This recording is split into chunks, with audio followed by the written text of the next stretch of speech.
All right, let's do this. Welcome back to the Post-Production Podcast, everyone. This is the show for women who land in Abu Dhabi with 3 suitcases, 2 degrees, and one beautifully complicated question. How do I restart my career right here in Abu Dhabi? I'm Christie Verbrugh-Post, longtime project manager, a former policy buff, and current business wingwoman to a community of lovely expat women who refuse to let their skills collect dust. If you're new around here, here's my 60-second origin story. I spent 2 decades in the public service back in Canada. I tackled anything from small project to massive multi-departmental programs. Then life, love, and a thirst for sunshine and palm trees brought my family to Abu Dhabi. Overnight, my familiar salary totally disappeared. My visa status changed to dependent, and I watched brilliant women with engineering degrees, women who are educators, designers, artisans, trade all of their hard work back home for grocery aisles, not because they lacked the ambition to start something here, but because they lacked a roadmap. So I built one. I launched Postscript, my little agency to guide women through licensing, systems, and the emotional gymnastics of entrepreneurship. And I started this podcast to talk about the messy middle. Last week, we tackled the juicy topic of pricing. And one thing that we did was unbox my 5-layer whole pie formula, and we audited costs that we don't necessarily think of, from Canva subscriptions to license renewals. I've had a few messages from people saying that it resonated with them and that they hadn't necessarily been fully aware that their pricing didn't match the financial output. So bravo! But an audit often reveals the next kind of scarier step, right? And that's raising your prices. So what you can expect today, we will be diving deep into gracefully raising your prices. We'll talk about why now and the current global economic reality. We'll talk about mindset shifts. We'll talk about some of the data and gut checks that are signals that it's time to raise your prices. We'll talk about timelines that feel professional and not necessarily abrupt, and how you can notify your clients. We'll talk about some bridge offers for loyal clients. And as always, I'll have a listener challenge for you. So if you're ready, grab yourself a cup of coffee or your favorite cup of something, and let's clamber in. Before we decide how to raise prices, we first need to have an understanding of why it might be necessary. Business costs in the UAE and worldwide have risen across the board. Inflation is pushing up fuel, ingredients, utilities, and raw materials. Software renewals are coming in at higher rates now. Courier companies are increasing their fuel surcharges. Payment platform fees have crept up by a few tenths of a %. So if your rates have stayed the same, chances are your profit margin has already kind of shrunk. Some increases are super easy to miss. Some supplier invoices arrive by direct debit, right? So a 10 dirham rise slips past unchallenged. Annual license renewals will roll over at the new figure, and the email receipt sits unopened in your promotions folder. The beauty sector, single-use items like nitrile gloves and disposable files now cost up to 25% more than they did a year ago. But because some salons restock in small batches, the owners may not necessarily have noticed the drift yet. Independent bakers face higher commodity prices. Global benchmarks for wheat, sugar, and dairy fats all rose sharply in the last 12 months, and that raises the cost of flour, icing sugar, and butter even before local markups. Craft artisans who import specialty gemstones, or even small businesses who order new samples for their product inventory, are now paying noticeably higher international shipping and fuel surcharges even for modest parcels. Each change looks minor on its own, but together they strip cash that would fund marketing or equipment upgrades or your own salary. And that kind of stealthy erosion is why a price review matters now. And the numbers that I'm about to go through show exactly where those extra dirhams are going, locally and globally, so that you can see why last year's pricing is not necessarily financing this year's reality. So let's talk about inflation for 2 seconds. The Federal Competitiveness and Statistics Center of the UAE pegs its consumer price index at 3.3% year-on-year rise as of March 25th. This means that rent renewals, fuel, or even your beloved latte macchiato cost more this spring than last spring. In April 2025, the OECD's average inflation data shows that it's sitting at 5.7% across member nations. And then there are sector-specific spikes like logistics and couriers that have increased their fuel surcharges. The second thing, we look at software as a service. And that's that the upcreep in costs has been so sneaky, and because we subscribe to so many service packages, it can be lethal to tiny businesses. Adobe Creative Cloud went up 8% in February. Canva Pro in the UAE nudged up to 49 dirham monthly or 459 dirham annually if you pony it up front, which they market as a discount, but still equals to a larger single outflow. Zoom even tacked on a few extra dollars to its license plan and slapped a VAT line on top of that.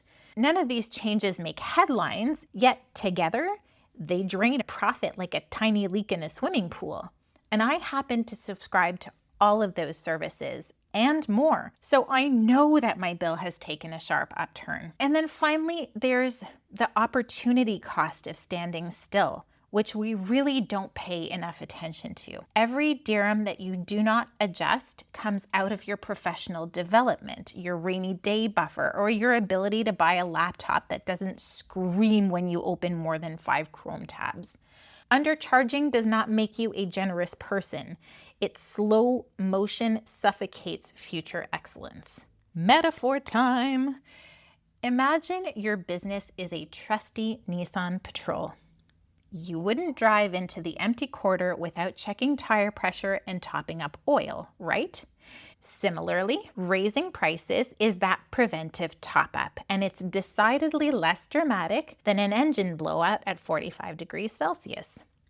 Sustainability serves everyone. So when that negative Nancy voice inside your head tells you that your clients will balk at your increased prices, you can talk back to it and say that the right clients need you to be solvent so that they can keep being your clients for a long time.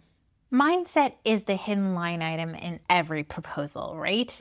If it's shaky, you know that the numbers will wobble no matter what. So let's address those reservations that surface when we only think about raising our prices.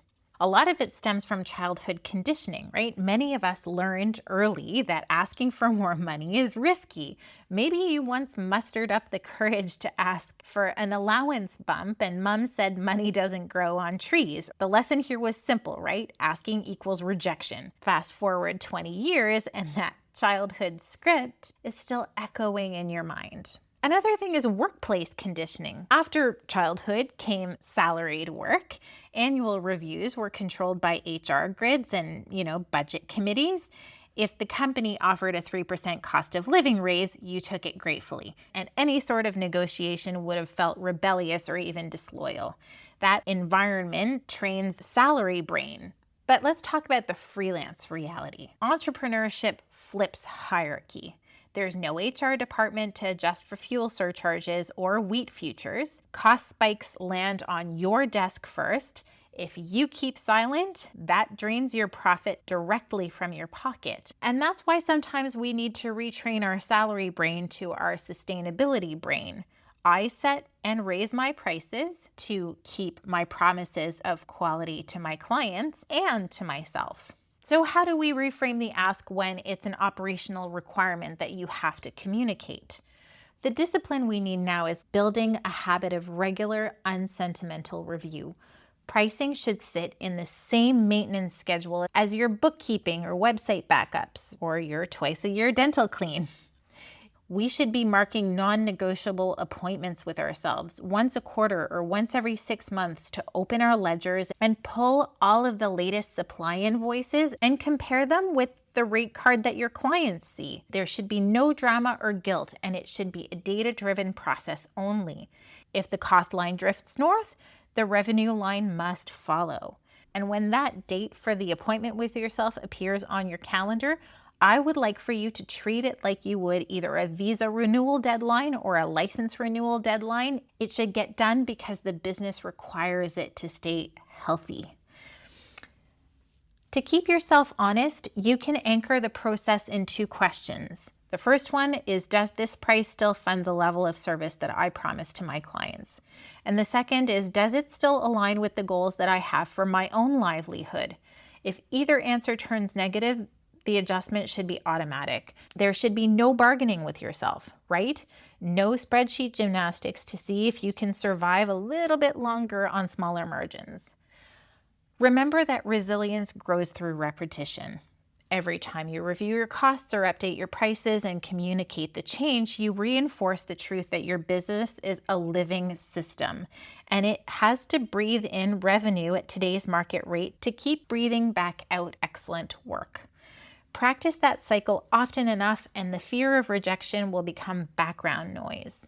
Your job is to show up for the review, act on what the figures reveal, and then let the market sort itself out accordingly. Let's move from theory to diagnosis. I want you to grab a fresh page and a pen and draw a simple vertical line down the center.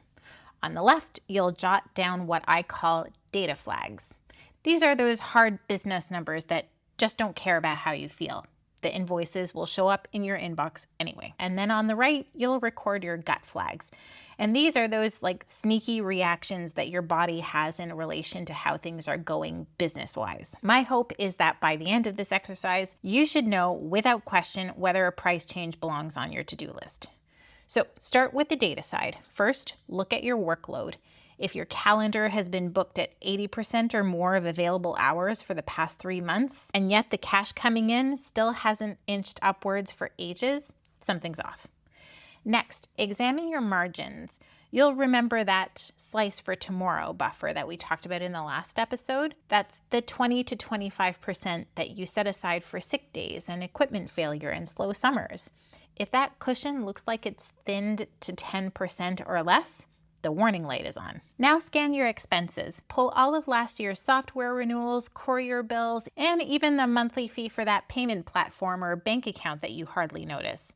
If those line items have climbed 10% or more year on year, and you've absorbed the increase twice already, you're financing growth with personal generosity, my friend. Finally, consider upgrades. Perhaps you've added Flowdesk for email marketing or Descript to polish your podcast. These are excellent investments, unless your pricing has stayed frozen in time. Numbers tell half of the story, and your nervous system tells the rest. So slide your pen over to the right-hand column and listen inward. Do you exhale with your jaw clenched, or maybe you feel a sudden fatigue every time a new inquiry email pops up? That could be resentment, and resentment is almost always a compass pointing to undercompensation. Have you noticed that the mid-afternoon ritual of ordering a second flat white is not for the caffeine hit, but for the courage to open yet another revision request? That's your body using espresso as armor. What about the language you use with your friends? Oh, it's only an hour, no big deal. Or I just tweaked their copy a little, no biggie. Shrinking words signal shrinking sense of worth. One gut flag is enough, but emotional fatigue drains faster than any SaaS subscription. So let's lock this in with a quick 2-minute audit. First, write down your total revenue from the past quarter, and beside it, scribble the number of hours you actually worked, including the weekend Canva edits, okay? Divide the two. Does that effective hourly rate feel fair for your skill level and the inflation that we talked about earlier? Next, flip to your gut. Describe in one word how you felt during those work hours. Did you feel energized, neutral, resentful, or exhausted? Circle the word. If the maths look thin or the emotion feels heavy, your business is signaling unsustainability. Okay, so we start every price update with a bit of a heads up that I call a preview. It can happen about 6 weeks before the new rates would be scheduled to land. The goal is simple. So you let your audience know that change is coming. No numbers yet, no justification yet, just a bit of a heads up so that the subject isn't a surprise later. Why does the preview matter? Well, most pushback around pricing comes from feeling blindsided. Some clients, if you're business to business, might budget quarterly. Vendors sign purchase orders weeks in advance, and some households literally schedule their expense down to the dirham every month. So a sudden increase forces people to rework plans on the fly. And that friction often gets directed back to you, the business owner. So a preview removes the element of shock before it has a chance to form. You can think of it as switching on that turning signal before you switch lanes. Everyone behind you has a bit of time to adjust, but if you skip that signal, you risk a chorus of horns or a pileup. So what does a preview look like in real life? It's brief and public, so social stories, post on LinkedIn, or a note in your email footer. It's really anywhere where your wider audience will see it passively. Keep it to 2 or 3 lines, heavy on curiosity, light on detail. So what I would do is my go-to Instagram story sequence would be in 3 frames. So the first slide would be text on a plain background where you would tease something like, my behind the scenes upgrades are loading. In frame 2, you'd find a still image of me at my laptop with a text overlay saying faster turnarounds, sharper templates, and refreshed rates landing in July. Frame 3 would be a simple call to action. Full details hitting your inbox soon. That's it. No price, no date beyond the month, no essay. And the message settles like a post-it on the fridge. Important thing coming, more on that later. I'd like to inject a little story from my hometown because I think it is a classically brilliant example of how price increases can be honest, transparent, ethical, and totally embraced by a community. And it's proof that early signal works, even when you're under pressure. I want you to take a look at Suzy Q Donuts. They're a cult favorite bakery back in my hometown of Ottawa. During the pandemic, when cafes were bleeding revenue, Suzy Q's owners realized ingredient costs and wages were climbing too fast to ignore. They knew that a jump straight to price goes up tomorrow would feel harsh, so they began with a photo of a simple donut, and on it it said, there are things you can sugarcoat, and there are things you can't. They published a long, honest Instagram post. They opened with the line of, raising the price of Suzy Q Donuts gets less fun every time we do it. Then they spelled out the numbers, higher commodity costs of flour, sugar, butter, supplier shortages that could only be solved with more cash, and payroll that supported real families whose rents have also climbed. Finally, they explained their solution, which was a 2-tier menu. Everyday donuts would see a modest bump. Intricate, premium flavor donuts would sit in a new higher bracket. Anyone grabbing a single treat would barely feel the change, but a dozen demigod-level donuts would cost what it actually took to make them. The reaction was overwhelming support. One follower wrote, "It's great to be transparent. Thank you for doing what you need to do to keep your business and your employees afloat." Another one said, "You provide exceptional quality. I'm happy to pay if it means that you don't have to sacrifice that." Even customers who admitted that they'd probably visit less often still thanked the shop for getting real. Suzy Q didn't really soften the news with discounts or apologies, but they laid out the facts, they gave the context, and they trusted their community to understand. The lesson for us here is simple. Honest numbers and respectful delivery can deepen loyalty rather than threaten it. You and I might not sell donuts, but the principle holds. A small early signal turns future detail into continuation of a conversation and not a collision like the one that could have happened earlier if you didn't have your blinker on. Next is crafting your preview. So when you record this in your planner, you mark your calendar. So T-6 weeks for the preview, and then you draft one sentence that meets the 3 tests. Is it a neutral tone? So no apology, no hype. Is it a directional hint? Does it imply improvement plus change, so upgraded service/refreshed rates? And is there a timing cue? So general frame of time and not exact day. Examples that you can borrow are new booking flow and updated packages arriving in August, or adding premium couriers, and yes, prices shift a little. Bigger resource library, streamlined sessions, refreshed fees, details next month. Keep visuals simple. A muted background, your brand font, and maybe behind the scenes photo Resist the urge to cram reasons into your preview because that belongs in stage number 2. Then we have the internal checklist. So you'll post the story or LinkedIn update or footer note or whatever. You'll save it to highlights that'll be labeled under updates. You'll log the date in your project tracker, and then you'll take 2 seconds to breathe because the hardest step is over and the conversation has begun. Next, you're bridging into stage 2. Silence between the preview and the notice time should be purposeful and not evasive. You'll use this 2-week gap to gather hard numbers, polish your email templates, and if it helps your courage, I completely encourage you to check out Susie Q's full post for inspiration on tone. I'll drop the link in the show notes for you. When stage 2 arrives, you'll provide specifics just like Susie Q did after their teaser. So concrete costs, new structures, and clear dates. But for now, a simple signal is enough. Clients will appreciate the courtesy of the advance notice, and you'll appreciate how much calmer the full announcement will feel when the audience is ready to lean in rather than lean back. Okay, preview set. Now let's delve into 2 weeks later for the notice where we lay out the facts. Okay, so 2 weeks have passed since our preview went live. Curious DMs have maybe trickled in, budget spreadsheets have begun to shift, and now we sit at 4 weeks before the new rates take effect. So think of it as handing each client a neatly printed boarding pass, destination, departure time, seat assignment, and crucially, the option to confirm or reschedule. So first step is to refine the purpose of the notice. So a notice is definitely not a plea, and it also isn't a negotiation. It is a clear statement of operational fact, giving clients the courtesy of time. With 4 weeks lead, finance teams can shuffle purchase orders, business owners can adjust cash flow projections, solopreneurs can revise their own prices downstream. Anything shorter feels like a surprise, anything longer risks being forgotten.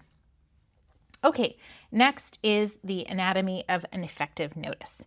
So your message needs 5 elements, always in the same order. Number 1, gratitude. Anchor the relationship. Number 2, evidence, and that's concrete upgrades or cost rises.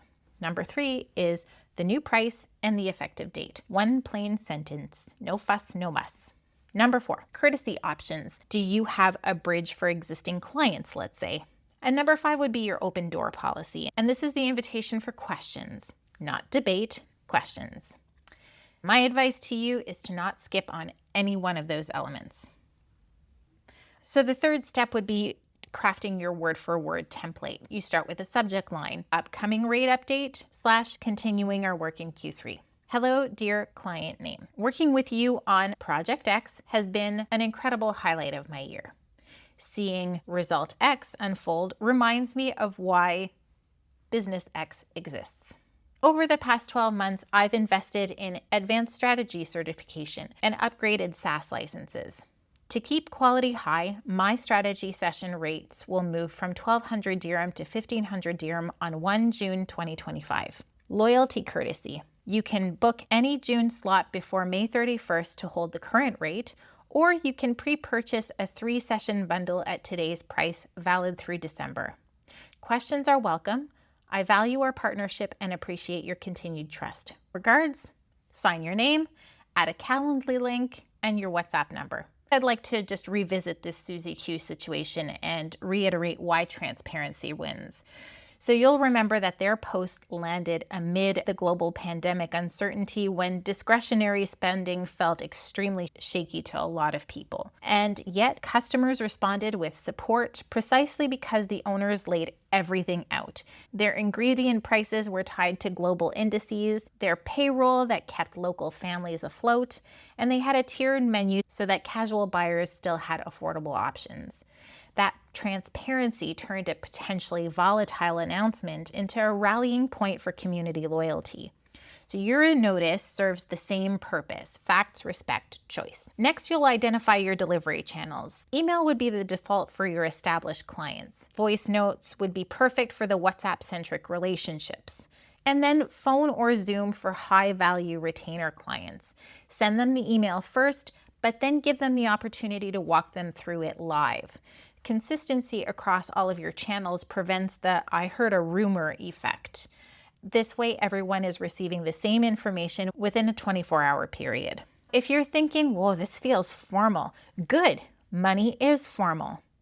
And if you're wondering, well, what if they push back? Well, pushback is data. You'll handle it in stage 3. And then finally, if you're thinking that you should apologize for your rate increase, no. Susie Q felt bad about having to increase their prices, but they didn't apologize for it.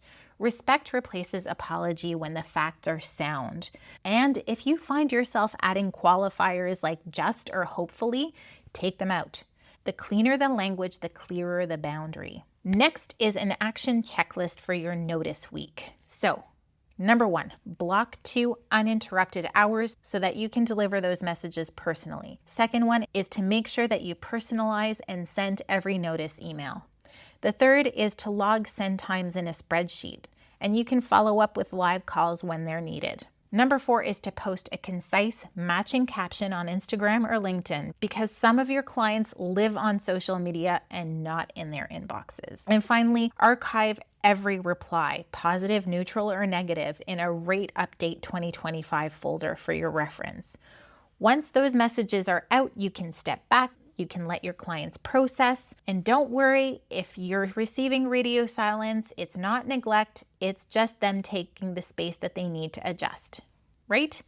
Okay, finally, we're bridging into stage 3. So in 4 weeks, we reach launch day. Between now and then, you'll be fielding questions, you'll be finalizing some pre-purchase bundles, and you'll reinforce the timeline a few times. The heavy lift is done. You've honored your clients with the transparency they need, and in turn, they'll honor you with their informed decisions. So we've reached day 0, which is launch day. And this is the point where your new prices enter the real world. So if preview is the indicator signal and notice was the lane change, launch is when you're in the new lane, you put it in cruise, and you got both hands on the wheel. Okay, so why does launch have to be universal? Well, number 1, confusion erodes trust faster than any price hike. So the moment a client sees 2 different numbers, one on your website and another one on the invoice, they'll wonder which one is real. So eliminating those mixed messages signals professionalism and conviction. Launch day, therefore, has one non-negotiable rule. Every public touch point shows the same rate by close of business. Number 2, let's get into your launch morning checklist. And my advice here would be to block a 90-minute window, phone on silent, and run through this list top to bottom. So number 1 is your website. Have the prices, had an update on your pricing or services or work with me page, and then change any packages that are listed in hidden landing pages or PDFs. Number 2 are your bio links. So swap your rate cards in your Linktree or your Milkshake or your Stand store, and if you use a QR code on your business card, make sure that it points to the new file. Number 3 are your payment platforms. So you'll edit your product amounts in Stripe and PayPal. You'll double check your VAT or your VAT settings so that the final figure matches your public price. Number 4 are your proposal templates. So you'll open your master file in Canva or Google Docs or whatever. You'll overwrite all of your old numbers and save a version that's tagged with the updated month and year. Next is your CRM and booking tools. So you'll adjust the package prices there and update automated email snippets that mention your fees. And finally, your social highlights. You'll add a story or a reel with the headline "Refreshed Packages, Updated June 2025, and you'll archive any outdated story that cites the old rate. Quick visual cue here. When you finish, search your own name in an incognito browser. Click on every result on the first 2 pages. If you can't find an old price, neither will your client. Now, ideally, you've done this over the last 2 weeks, right? You've identified where all of your old pricing schedules are located, and you've got a Google Doc signaling where you need to make the changes. I'm not here to tell you what to do. I'm just here to give you advice. That is what I would do. But come launch date, you must make sure that all of those places where all of your old rates figure must be changed. Then you'll get into handling same date inquiries. And sometimes you may find yourself getting the "can I get the old rate" message. And my advice to you is to confidently say that the revised rates went live today, but that you're happy to tailor the scope if they have a specific budget in mind. That keeps the door open for them without completely rolling back the clock on yourself. Then you can delve into a post-launch review, and that's where you could schedule 15 minutes for a debrief with yourself the following morning, where you can ask yourself things like, did every platform update correctly, and did clients express any confusion? Document any glitches so that the next time you go through this process, it'll be smoother. So now with your prices live, you've completed the full runway, the preview, the notice, the launch. In the next segment, we'll look at bridge offers, and that's ways to honor your longtime clients without undoing any of your work that you've come to today. Okay, so longtime clients are those who have supported your business through its early stages, right? You can absolutely acknowledge that history without keeping unsustainable rates. I'm going to go through 3 options for bridge offers, and you can select the one that works best for you if you choose to use it. The first option is to allow a grace period. Now, what that is keeping the current rate in effect for a fixed number of days after your new rate launch. That's commonly 90 days. And who it would suit would be retainer or subscription clients who pay on a set schedule. How you can manage it would be, number 1, to include the last date that the old rate would apply in the notice email and on the next invoice.